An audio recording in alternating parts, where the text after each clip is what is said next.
it a bit more graceful. Okay, so I'm out here taking a few photos, and I figured I should do like a little review video, or not review, what the heck, like a video explaining like how I kind of got ready for my first wedding film with having like zero wedding experience. I have a little cheat sheet in my backpack, so let me get that out.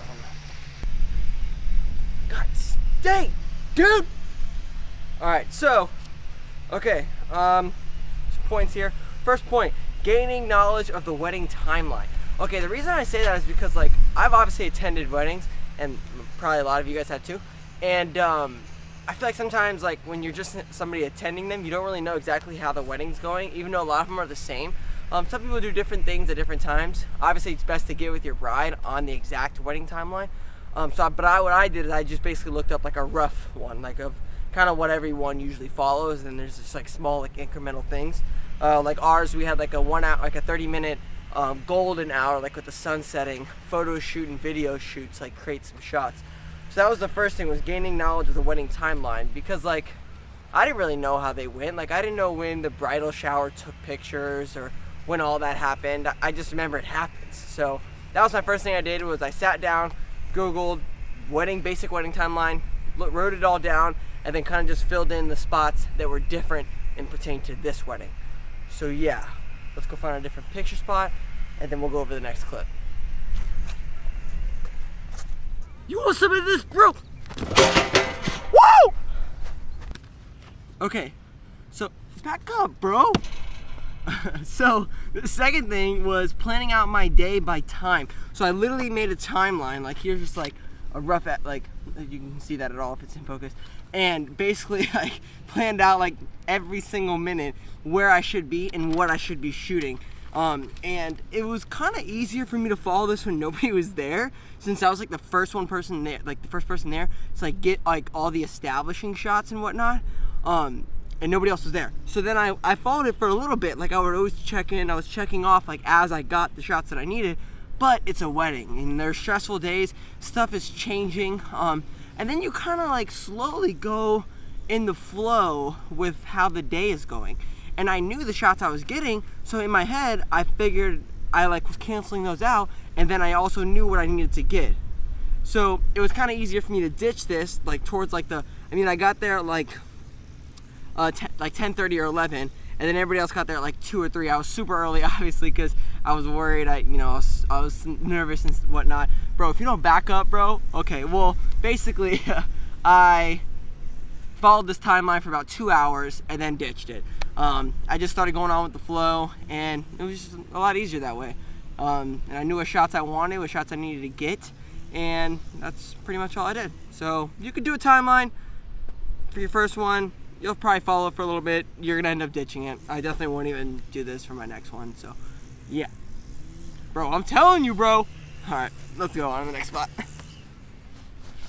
Dude, this is strike one, bro. You need to stay. Okay, so third thing, understand that your timeline would change. Okay, we already went over that. Let's go to the fourth thing. Fourth thing, use your equipment to the fullest. Okay, this one's a big one.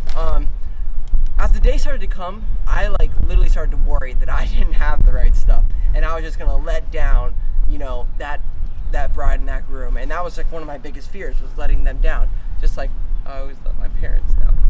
Okay, anyways, so I did only use 2 lenses for this shoot. I did the 16mm Sigma lens, which is what I'm using right now, and the 30mm Sigma lens. Literally 2 fast primes and my Sony A6500, and that's it. I had a Rode Video Micro and some other stuff. I have my stabilizer as well, but as far as lenses, which is kind of the most important part when you're shooting weddings, that's all I had, was just those 2 lenses. I had my kit lens that comes with this, but I didn't use it. It's not a good lens in my opinion.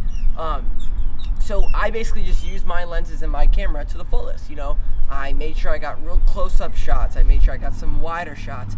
I should have utilized slow motion a little bit more and made the cinematic feature a little bit more heavier in my video, but I didn't get those shots, so it was a little bit tough for me.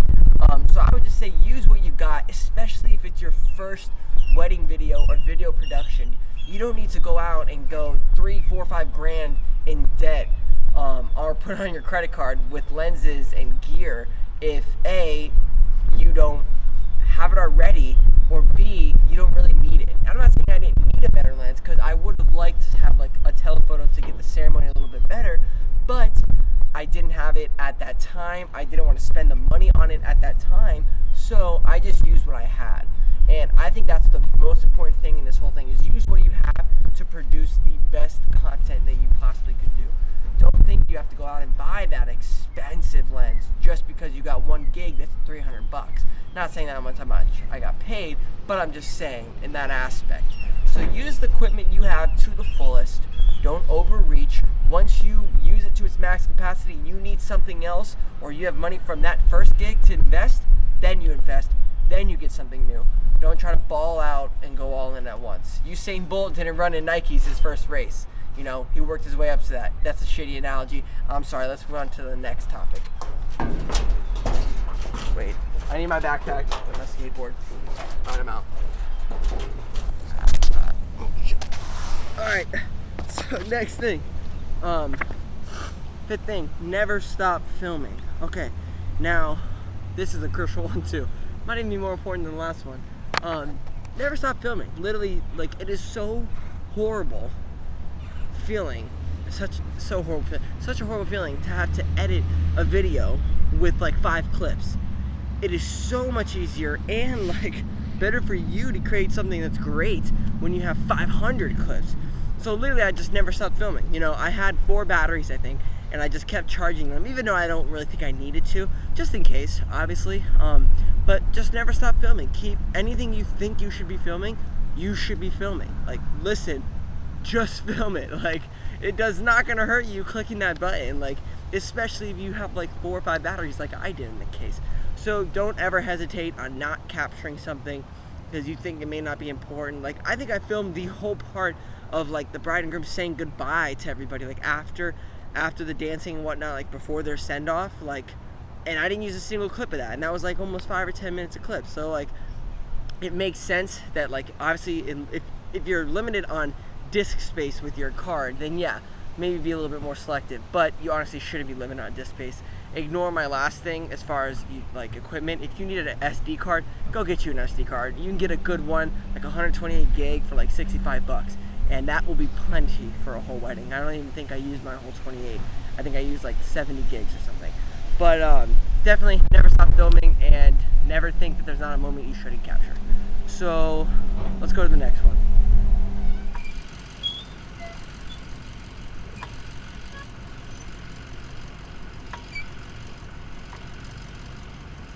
Whoa, shit, dude. Okay, so, alright, so we have don't hesitate on creativity. So basically, like, you're gonna obviously like want to do your own shots, and like you'll work hand in hand with the photographer, obviously, because she'll think of things and you'll think of things that, you know, each other might not have thought of.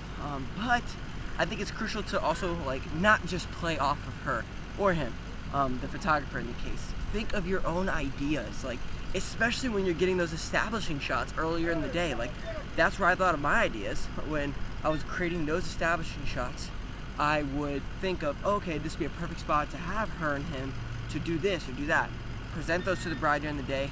Obviously, they're paying you to be there. They want you to create a good wedding film, so they're gonna want to do these shots, and they're gonna want to make it super cinematic and super lovey-dovey, you know. So don't be afraid to suggest those and be creative and think of things outside the box. I mean, and if you don't use it, you don't use it. Like I said over there, just keep filming. Who cares? You know, it's better to have clips to work with. But yeah, I really hope there's no sand in my shoes. So, let's go to the next spot.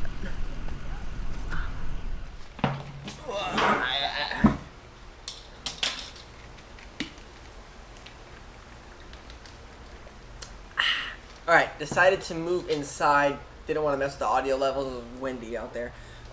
3 more things I want to go over. 7th thing, build a relationship.